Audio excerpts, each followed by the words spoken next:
I'm sure it will be emotional for a lot of people, no more so than the man himself, Jurgen Klopp.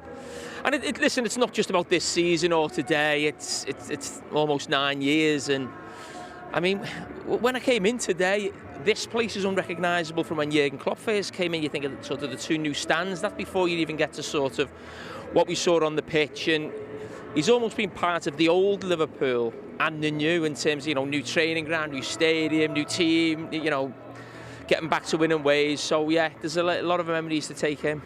I saw a quote and it said he makes the people happy, and that sums it up, doesn't it? Because he's brought such a synergy between the city and the club. Talk to me about his legacy, not just on the pitch, but off it as well. Well, I think the biggest legacy is in the fact that the man who we expect to take over after him, the big thing is he plays like Klopp.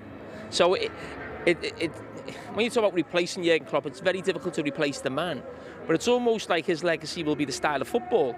And that again goes back to what Bill Shankly did. He set in a way of playing, principles that was sort of followed on for the sort of next 30, 40 years. And who knows what it'll be like with Jurgen afterwards and where the direction the club's going. But the fact that, the fine old manager Arne Slot is very similar in style to Jurgen Klopp, I think there is no better legacy. It's almost like the new guy has to play like Jurgen Klopp.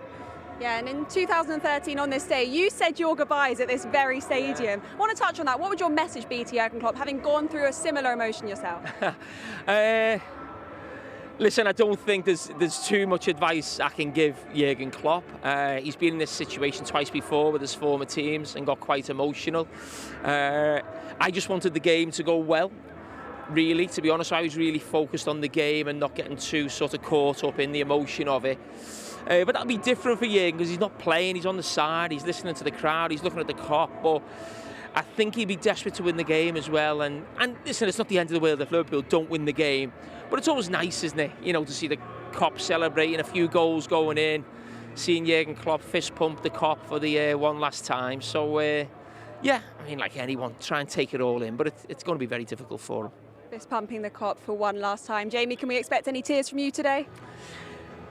I don't think so. I didn't cry on the when I left myself, so I'm not sure I will with Jurgen. But Jurgen's probably a little bit more emotional than me. We've seen that in the past, so I wouldn't be too surprised if he gets caught up in the the whole day.